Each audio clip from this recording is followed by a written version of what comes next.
Chief Justice of India, Dr. Justice D.Y. Chandrachud, Union Minister for Law and Justice, Sri Kiren Rijiju, distinguished judges of Supreme Court, distinguished guests, ladies and gentlemen.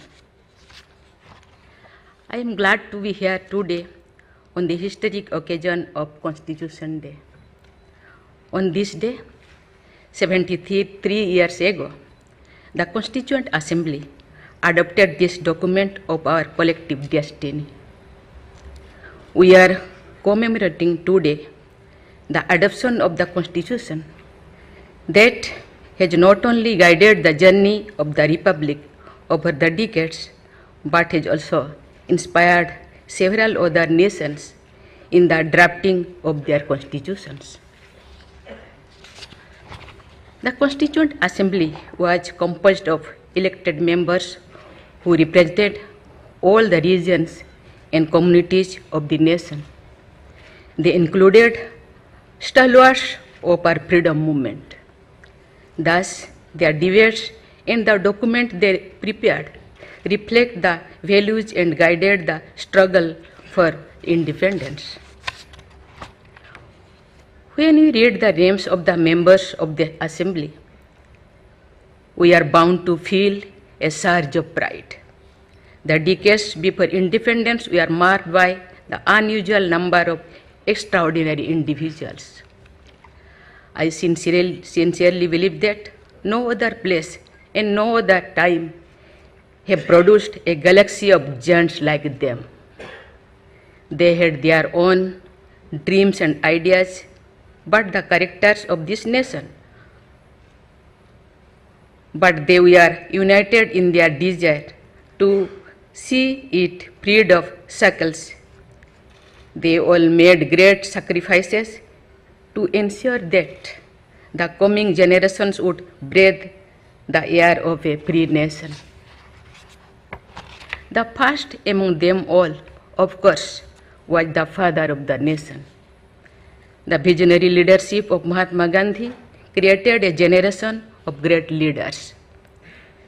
The Constitution bears an unmistakable stamp of Gandhian principles. Equally, the President of the Constituent Assembly and also my great predecessor, Dr. Rajendra Prasad, and the Chairman of the Drafting Committee, Dr. B.R. Ambedkar, converted a grand vision into words. I am especially proud of the fact that the 389 members also included 15 women, when some of the leading nations in the West were still debating women's rights. In India, women were participating in the framing of the Constitution.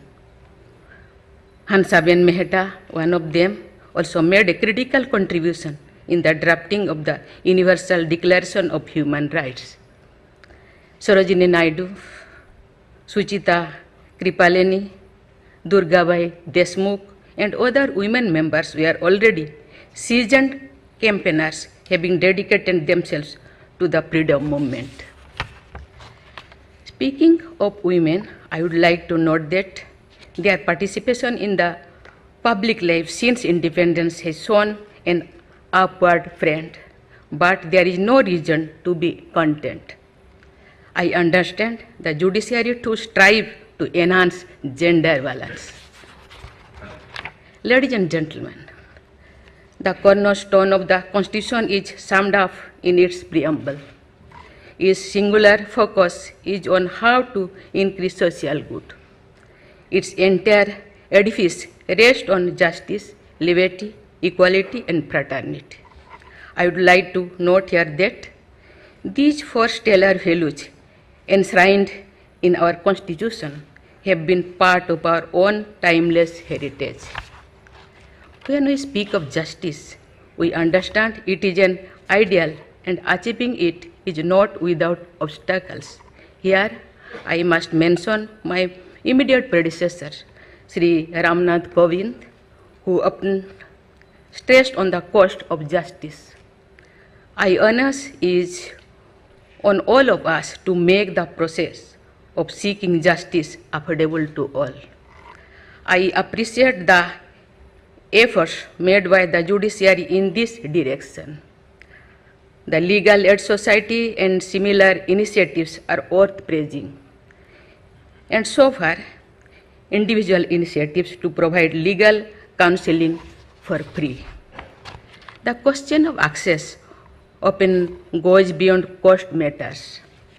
The Supreme Court of India and several other courts now make judgments available in a number of Indian languages. This praiseworthy gesture makes an average citizen a stakeholder in the process. It can also raise their awareness as well as the quality of public debates. Still, the legal language, its complicated expression and jargon are challenging for most people. I understand that this matter has been debated in the judiciary too. Let us hope the day is not far when more and more people from outside the legal fraternity too will be able to read important judgments. The Supreme Court and several other courts have started live streaming their proceedings, which too will go a long way in making citizens affected stakeholders in the dispensation of justice. Ladies and gentlemen, the Constitution outlines a map for good governance. The most crucial features in this is the doctrine of separation of functions and powers of the three organs of the state, namely the executive, the legislature, and the judiciary. It has been the hallmark of our republic that the three organs have respected the boundaries set in place by the Constitution. Each of three aims, after all, to serve the people. It is understandable that the zeal to be best serve the interest of these citizens. One or the other of the three organs may be tempted to overstep. Yet we can say with satisfaction and pride that the three have always attempted to keep the boundaries in mind while doing their best to function in the service of the people. In this regard, let me note that the Supreme Court has earned a reputation for its superior standards and lofty ideals. It has played its role as the interpreter of the Constitution in the most exemplary way. Landmark judgments passed by this court have strengthened the legal and constitutional framework of our nation. The Supreme Court bench and the bar are known for their legal scholarship. The Supreme Court has been served by judges who have provided intellectual depth, vigor, and vitality necessary to create a world-class institution. I am confident that this court would always remain the sentinel of justice. I wish the Chief Justice and the judges of the Supreme Court the very best for the future. Before I conclude, मैं कहना चाहती हूँ कि मैं जो आप सब जानते हैं मैं एक छोटी सी गांव से आई हूँ जहाँ कोई भी ऐसी मैं जब पैदा हुई थी जन्म ली थी 1958 में, वहाँ कोई भी ऐसे सुविधा नहीं थी। गांव के लोग हम ये तीन लोगों को भगवान मानते थे, टीचर, डॉक्टर और लॉयर्स। टीचर को ओडिया में एक प्रोवर्ब कहते हैं, गुरुं को न मानिब नर गुरु ही न साक्षात ईश्वर। गुरु एक मनुष्य नहीं, ये साक्षात ईश्वर है। और डॉक्टर को भगवान मानते थे क्योंकि वो जीवनदाता है। डॉक्टर और लॉयर्स के पास कितने टाइम लोग जाते हैं जो अब परेशान में होते हैं, दुख में, परेशान में। जिंदगी या उनके पास जो भी हो, धन दौलत ज़मीन जो भी जायदाद देने के लिए तैयार हो जाते हैं कि हम लोग परेशान से थोड़ा पार करो।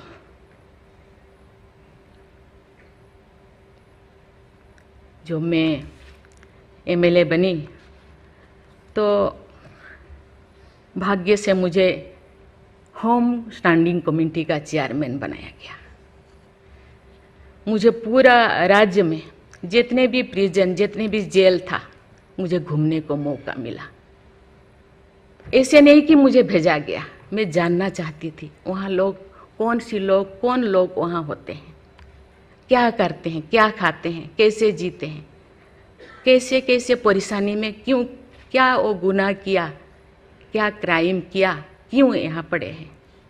कोई 10 साल से, कोई 20 साल से, कोई 25 साल से, कोई 30 साल से जिंदगी वहाँ वो बिता रहे थे। आप सब जानते हैं स्टैंडिंग कमेटी का काम है रिपोर्ट देना। मैंने आके सभी होम डिपार्टमेंट के जितने भी ऑफिसर्स को मैं बुलाती थी, मीटिंग करती थी, डीजीपी को कहती थी, सीएम को जाके अपना जो भी अनुभव मैं बताती थी। थोड़ा बहुत कुछ हुआ, लेकिन जो मैं चाहती थी वो नहीं हो पाया। लेकिन भाग्य से मुझे गवर्नर बनाया गया। इसी तरह की ऐसे पीछे वाला स्टेट में, जैसे कि ओडिशा जैसे पीछे है, ऐसे ही मुझे झारखंड में बनाया गया, गवर्नर बनाया गया। मुझे एक मौका मिला कि सुप्रीम हाई कोर्ट जजों के साथ एक जज यहीं पे, हाई कोर्ट जज यहीं पे बैठे हैं, बोस जी मैंने देख रही हूँ, 4-5 ऐसे चीफ जस्टिस के साथ मुझे काम करने का, वार्ता करने का मुझे मौका मिला। वीरेंद्र सिंह मुझे तो शपथ दिलाए थे, उनसे भी मैं बात की, लेकिन वो ज़्यादा दिन उनका हो गया टेन्योर, तो मेरे साथ नहीं काम किया। लेकिन 2-3 इनके साथ भी बात की, लेकिन ये भी ज़्यादा दिन नहीं, वो तो यहाँ आ गए। लेकिन ऐसे 2 सुप्रीम कोर्ट जज, एक है पीके महंती और एक है डीएन पटेल। डीएन पटेल तो सुप्रीम कोर्ट की जज तो, हाई कोर्ट की ये तो जज तो नहीं बन पाई ये है, तो फिर इंचार्ज थे। लेकिन वो बहुत ही, उनको मैं अप्रिशिएट करना चाहूँगी। मुझे पता नहीं आपका क्या ख्याल है, मुझे तो उनके ऊपर बहुत अच्छा ख्याल है। मैं अपनी बातें मैंने कहने लगी, तो क्योंकि मैं थोड़ा उनके लिए कुछ करना चाहिए आप लोगों को, क्योंकि कौन लोग हैं जेल में, कौन लोग हैं, ना उनको फंडामेंटल राइट्स के बारे में पता है, ना उनको प्रिएम्बल के बारे में पता है, ना फंडामेंटल ड्यूटी के बारे में पता है। थोड़ा बहुत कुछ कर दिया, किसी को थप्पड़ मार दिया। आप जानते हैं वहाँ के लोग थोड़ा खाने पीने में, दूसरा चीज़ खाने पीने में माहिर होते हैं, है ना। थोड़ा बहुत कुछ ऐसे कर दिया, किसी को थप्पड़ मार दिया, क्या क्या दफा लगा दिया जो लगाना नहीं चाहिए, लेकिन वो सब, क्योंकि आजकल ऐसे बहुत सारा होता है, तो ये सालों साल उनको छुड़ाते नहीं है। उसका कारण जो भी बचा कुचा है ना घर पे, जमीन जायदाद जो भी अपना यूटेंसिल वो खत्म हो जाएगा, इसीलिए जाते नहीं, छुड़ाते नहीं। मैंने बोली इनके लिए तो कुछ करना होगा। केवल सिविल जो लोग ये नहीं है, आप जानते हैं गवर्नर चांसलर होते हैं यूनिवर्सिटी का केसेस भी, ये जितने भी यूनिवर्सिटी का वाइस चांसलर, जितने प्रोफेसर कोर्ट का चक्कर लगाते रहते हैं, क्लास में टीचर नहीं होते, क्योंकि रोज चक्कर सालों साल, ये क्या हो रहा। तो मैंने बोली कुछ तो करना चाहिए। लेकिन मैं धन्यवाद देना चाहती हूँ, वहाँ तो अपना एक संस्था बनाया है झालसा, है ना, उसके जरिए वो एक दिन में ऐसे काम किए, दिन रात, एक दिन में वो शायद 5,000 होगा। एक बार पीके मिश्रा उन दिनों यहीं पे चीफ जस्टिस थे, उनको बुलाया गया, एक दिन में 5,000 केसेस वो ख़त्म कर दिया। सेकेंड टाइम फिर ऐसे ही लिए आपका हायर एजुकेशन का, वहाँ का भी उनको लिम का बुक ऑफ रिकॉर्ड में उनका नाम दर्ज हो गया। वो DN पटेल पूरा भागे भागे आई, हम लोगों को किया, मुझे ऐसे करते रहो, क्योंकि उन लोगों को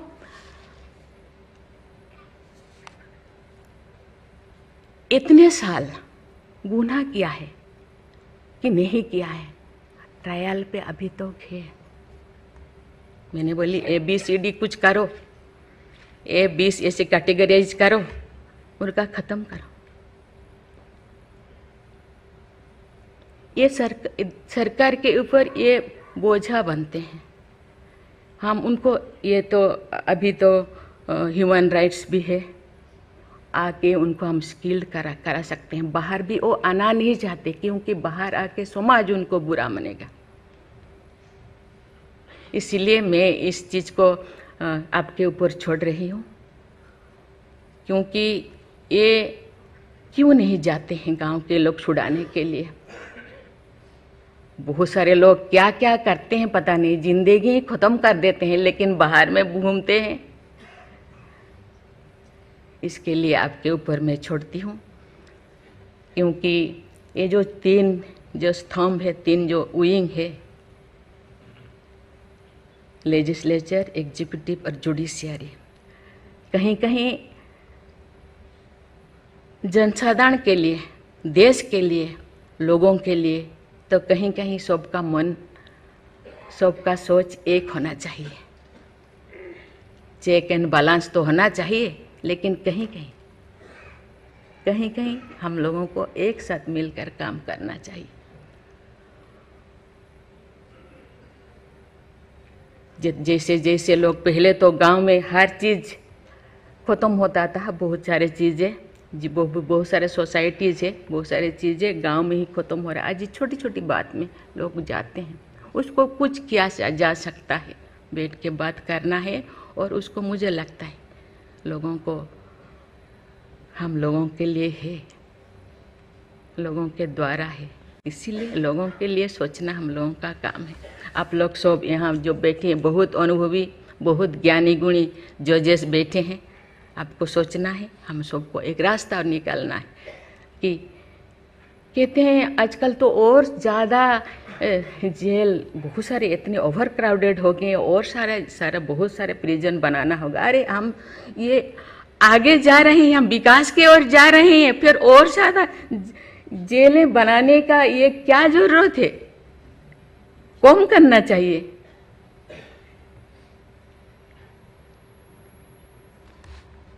मैं सब आपके ऊपर छोड़ रही हूँ। यहाँ लॉ मिनिस्टर है, और आप सब जो जैसे, मैं अपने बात को अधूरा रखी, बाकी जो नहीं बोल रही हूँ वो चीज़ को आप समझिए।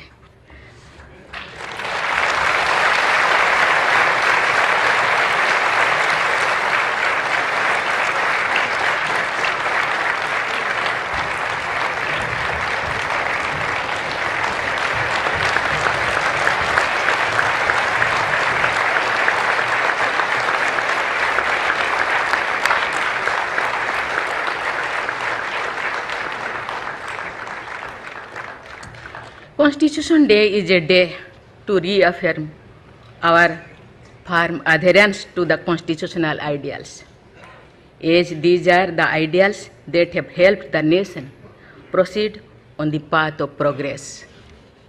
I would like to compliment the Supreme Court of India for organizing this function.